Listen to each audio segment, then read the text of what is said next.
கிறிஸ்துவில் அன்பானவர்களே, ஆண்டவரும் இரட்சகருமான இயேசு கிறிஸ்துவின் விலையேறப்பெற்ற நாமத்திலே நான் உங்களை வாழ்த்துகிறேன். இன்றைய அனுதின உணவிலே கர்த்தர் நமக்கு கொடுக்கிற வார்த்தை யோபு 11:17. உம்முடைய ஆயுசு காலம் பட்ட பகலை பார்க்கிலும் பிரகாசமாயிருக்கும். உம்முடைய இருளடைந்த வாழ்க்கை விடியற்காலத்தை போல் இருக்கும். அருமையான ஒரு வசனம். இருளடைந்த வாழ்க்கை விடியற்காலத்தை போல் இருக்கும். ஆயுசு நாட்கள் பட்ட பகலை போல, பட்ட பகலை விட பிரகாசமாக இருக்குமா. அப்போ வெளிச்சமாக இருக்கிறத அவர் சொல்லலை, ஒரு வல்லமையோடு இருக்கிறத சொல்கிறார்.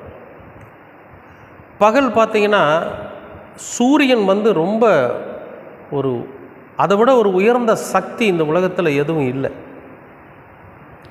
கடவுளுக்கு அடுத்தபடி இந்த உலகை ஆளுகிற ஒரு சக்தி எதுக்கு இருக்குதுன்னு கேட்டிங்கன்னா சூரியனுக்கு மட்டும்தான் இருக்குது. இந்த சூரியன் இருந்தால் தான் இந்த உலகத்தில் எல்லாமே நடக்கும், இல்லாட்டி ஒன்றும் நடக்காது. எப்படி கடவுள் சூரியனை இந்த உலகுக்கு அனுமதித்து இந்த சூரியனை கொண்டு மனிதர்களுக்கு நன்மைகளை செய்து கொண்டு இருக்கிறாரோ அதுபோல். ஏன்னா அறிவியல் அப்படி தான் சொல்லுது, சூரியன் இல்லைன்னா இந்த உலகத்தில் விழிப்பு கிடையாது, உயிர்கள் கிடையாது, எதுவுமே இல்லை. உயிர்கள் இல்லைன்னா இந்த பூமி வீணாத்தானே இருக்கும். அப்போ சூரியனுடைய பிரகாசம், சூரியனுடைய வல்லமை, சூரியனுடைய திறமை, சூரியனுடைய தேவை, அத்தியாவசியம், இதெல்லாம் மனிதர்களுக்கு மிகப்பெரிய பிரகாசமாக இருக்குமா. இங்கே யோபு சொல்கிறாரு, நீங்கள் கடவுளை பின்பற்றுகிற பிள்ளைகளாக இருப்பீர்களானால், நீங்கள் உத்தமர்களாய் வாழ்வீர்களானால், உங்களுடைய ஆயுசு நாட்கள், நம்முடைய வாழ்க்கை இந்த உலகத்தில் பிறந்ததிலிருந்து நம்முடைய கடைசி நாள் வரைக்கும் நம்முடைய வாழ்க்கை எப்படி இருக்குமாமா, பிரகாசமாக இருக்கும். சூரியனை விட, பட்டப்பகலை விட பிரகாசமாக இருக்கும், பிரயோஜனம் உள்ளதாக இருக்கும், வல்லமை உள்ளதாக இருக்கும். அப்படிங்கிற நீங்கள் செய்கிற எந்த ஒரு காரியமும் வீணாக போகாது. நாம் சொல்லுகிற எந்த ஒரு வார்த்தையும் வீணாக திரும்பி வராது.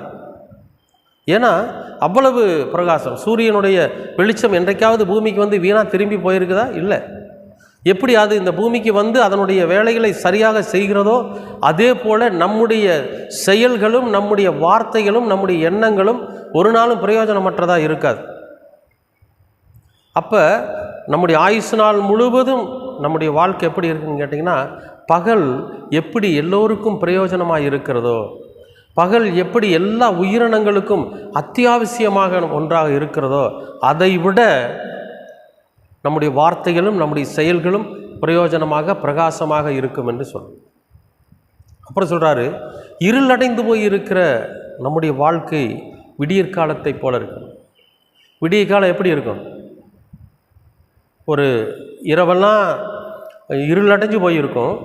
விடியற்காலம் அதிகப்படியாக மனிதர்களை விட பறவைகளை பாருங்கள். அந்த விடிய காலம் சூரியன் உதிக்கிறதுக்கு ஆயத்தமாகிற அந்த நேரத்தில் இந்த பறவைகளுடைய ஆர்ப்பரிப்பு இருக்குது பார்த்திங்களா, சந்தோஷம், மகிழ்ச்சி. ஏன்னா ராத்திரியெல்லாம் ஒரு இடத்துல நம்ம ஒரு மரத்துலையோ ஒரு கூட்டிலையோ படுத்து கிடந்தோம். பகல் சூரியன் உதிக்க ஆரம்பிச்சிருச்சு, நம்ம பறந்து போய் நம்முடைய இரையை தேடலாம் சுதந்திரமாக. அப்படிங்கிற அந்த மகிழ்ச்சி இருக்குது பார்த்திங்களா, அந்த மகிழ்ச்சியை தான் அது சத்தம் போட்டு கூக்குரலிட்டு கொண்டாடும். அந்த மாதிரி ஒவ்வொரு மனிதனுடைய வாழ்க்கையிலும் அந்த விடியற்காலம்னு என்னென்னு கேட்டிங்கன்னா, அந்த சூரியன் உதிக்கிற நேரம், அந்த நீதியின் சூரியன் நம்முடைய வாழ்க்கையில் உதிக்கிற நேரம் தான். இருளடைஞ்சு போய் பிசாசுனோட பிடியில் சிக்கி நம்முடைய வாழ்க்கை எப்படி வாழ்கிறது, எந்த இடத்துக்கு போகிறது, எப்படி நாம் நடக்கிறதுன்னு நம்ம தெரியாமல் புத்தி பேதலிச்சு போய் இருக்கிற நேரத்தில் நம்முடைய வாழ்க்கையிலும் இயேசு கிறிஸ்து என்கிற அந்த நீதியின் சூரியன் அந்த உதிக்கிற விடியற்காலம் இருக்குது பார்த்திங்களா, அதில் இருக்கிற ஒரு மகிழ்ச்சி அப்படி இருக்குமா. அப்போ நம்ம கடவுளிடத்தில் மண்டியிடுறப்போ, கடவுளிடத்தில் நம்ம கேட்குறப்போ, என் வாழ்க்கை இருளடைஞ்சு இருக்குது சாமி, நான் என்ன பண்ணினேன், இந்த உலகத்தில் நான் என்ன செஞ்சதுனால என் வாழ்க்கை இப்படி இருக்குது, நான் எந்த மாதிரியான வாழ்க்கை வாழ்ந்துட்டேன், எப்படிப்பட்ட தவறுகளை செஞ்சேன், எதனால என்னுடைய வாழ்க்கை இப்படி இருக்குதுன்னு சொல்லி நம்மை நாமே ஆண்டவரோட சமூகத்தில் ஒப்படைத்து அர்ப்பணித்து ஜெபிக்கிற போது நம்முடைய வாழ்க்கை இருளடைஞ்சிருக்கிற இந்த வாழ்க்கையில் நீதியின் சூரியன் உதிக்க துவங்குவார்.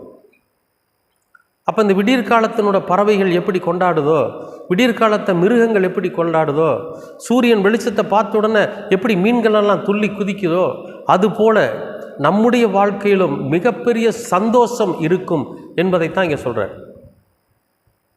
ஏன்னா இருளுக்குள்ளே வாழ்ந்தவர் யோபு, அவரோட வாழ்க்கையில் ஒரு வெளிச்சம் வந்தோன்னே அப்படி ஒரு மகிழ்ச்சி இருக்கும் அப்படிங்கிறார்.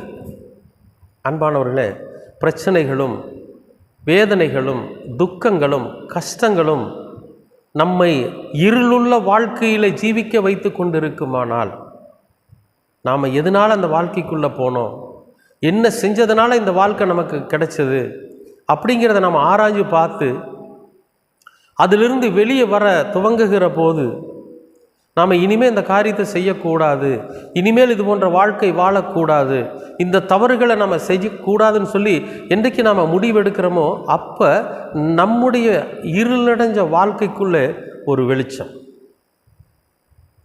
எப்படி விடியற்காலம் கொஞ்சம் கொஞ்சமாக வெளிச்சமாகி பிரகாசமான சூரியன் பகலிலே உதிக்கிறதோ அதுபோல் நம்முடைய வாழ்க்கையிலும் விடியற்காலத்து வெளுப்பு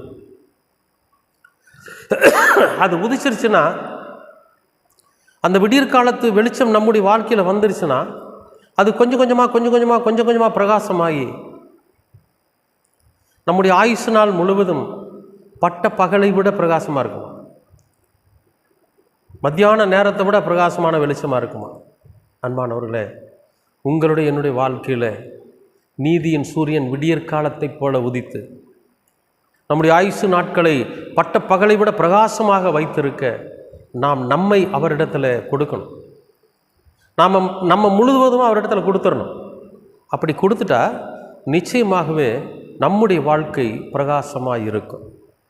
உங்களுடைய வாழ்க்கை பிரகாசமாக இருக்கும். உங்களுடைய வியாபாரம், உங்களுடைய தொழில், உங்களுடைய ஊழியம் எல்லாமே பிரகாசமாக இருக்கும். நிச்சயமாகவே இந்த நாளிலே கர்த்தர் பகலை விட பிரகாசமாக உங்களுடைய வாழ்க்கையை மாற்றுவார். கர்த்தரிடத்தில் உங்களை அர்ப்பணியுங்கள், நிச்சயமாகவே பலன் உண்டு. இந்த காணொளி உங்களுக்கு பிரயோஜனமாக இருக்குமானால் சப்ஸ்கிரைப் பண்ணுங்கள். ஏன்னா அனுதின உணவுங்கிற இந்த சின்ன ஊழியத்திற்கு அது உதவியாக இருக்கும். கர்த்தர் உங்களை ஆசீர்வதிப்பார். அன்பின் பரலோக பிதாவே, அருமையான நல்ல இந்த அனுதின உணவிற்காக நன்றி. இந்த நாளை ஆசீர்வதித்து கொடுத்திருக்கிறீர், அதற்காகவும் நன்றி. உம்முடைய கிருபையினாலும் உம்முடைய அன்பினாலும் உம்முடைய பரிசுத்தத்தினாலும் நீர் எங்களை ஒவ்வொரு நாளும் வழிநடத்துகிறீர், அதற்காக ஸ்தோத்திரம். எங்களுடைய வாழ்க்கையில் இருளடைந்து போயிருந்த எங்களுடைய வாழ்க்கையில் நீர் என்றைக்கு விடியற்காலத்து சூரியனைப் போல் உதித்தீரோ அந்த நாளிலிருந்து எங்களுடைய வாழ்க்கை பிரகாசமாய் இருக்கிறதாண்டவரே.